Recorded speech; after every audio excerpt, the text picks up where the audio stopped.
নমস্কার, সবাই কেমন আছো? আমি খুব ভালো আছি। চলে এসেছি নতুন আর একটা ব্লগ নিয়ে। হ্যাঁ, এটাও দিল্লিরই একটা ব্লগ। সুদর্শন আমাকে নিতে এসছে। বেশ কদিন আনন্দ হইচই করে দিনগুলো কাটলো। আজ নিতে এসছে, কাল আবার বেরিয়ে যাব। সেই কারণেই সবাই মিলে ঠিক করা হলো, কাল যখন চলেই যাব তো চলো সবাই মিলে একটা আউটিং করা যাক। কোথায় যাব ভাবতে ভাবতে চলে আসলাম দিল্লিরই একটা ফেমাস মল, যার নাম ভেগাস মল।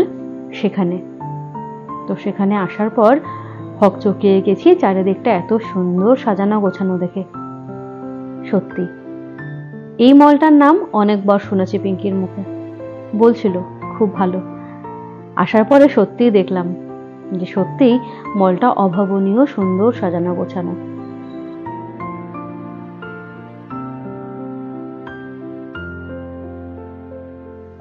নামি দামি নানা ধরনের ব্র্যান্ড, যার এমন কিছুই নেই যেটা এখানে নেই। পুরো মলটা ঘুরে মোটামুটি দেখতে গেলে খুব কম করে হলেও 3 ঘন্টা সময় তো লাগবেই।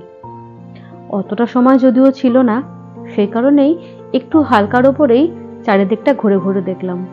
ঘুরতে ঘুরতে দেখি এখানে শিফরার কাউন্টার, আর আমাকে ঠেকায় কে? বহুদিনের শখ ছিল শিফরার কিছু একটা কিনবো।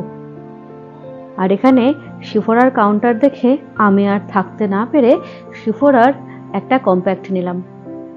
ভীষণ সুন্দর, দাম পড়লো মোটামুটি 1200 টাকা মতো, কিন্তু জিনিসটা সত্যিই সুন্দর। আর এখানে ম্যাকেরও শোরুম ছিল, কিন্তু ম্যাকের কম্প্যাক্টের এতটাই দাম বেড়ে গেছে, একটা কম্প্যাক্টের দাম 3600 টাকা। তো সেই কারণেই অতটা এফোর্ড করার মতো এই মুহূর্তে আমার কাছে টাকা নেই। যাই হোক, শিফরার একটা কম্প্যাক্ট নিয়ে ঘুরতে ঘুরতে আবার মলের ওপর দিকটা গেলাম। এখানে দাঁড়িয়ে দাঁড়িয়ে প্ল্যান করছিলাম যে কোথায় যাওয়া যায়, কোন কাউন্টার ভালো। তো যাই হোক, সবকিছু ঘুরতে ঘুরতে এরপর আমরা গেলাম প্যান্টালুন্সের দিকে। সেখান থেকে বেশ কয়েকটা লেগিংস কেনা হলো আমার প্লাস পিঙ্কির। আর মলটা এতটা সুন্দর, আর হালকা একটু ঠান্ডার আবহাওয়াও এখনো পর্যন্ত আছে দিল্লিতে, সেই কারণেই ঘোরাফেরা সবকিছু মিলিয়ে কিন্তু বেশ মজাদার ছিল। যারা দিল্লিতে থাকো বা দিল্লিতে আসছো, চেষ্টা করো যদি হাতের সময় থাকে এই ভেগাস মলটা ঘুরে দেখার জন্য। নো ডাউট খুব ভালো লাগবে।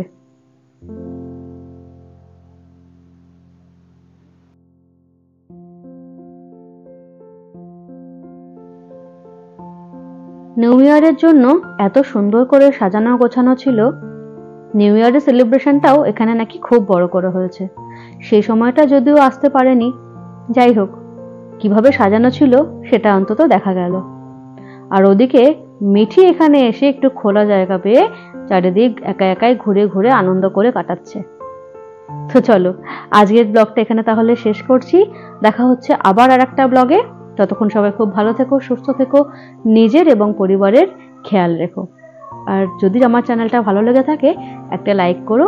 আর যারা নতুন আমার চ্যানেলটা দেখছো অবশ্যই চ্যানেলটা সাবস্ক্রাইব করে আর আমার পাশে থেকো।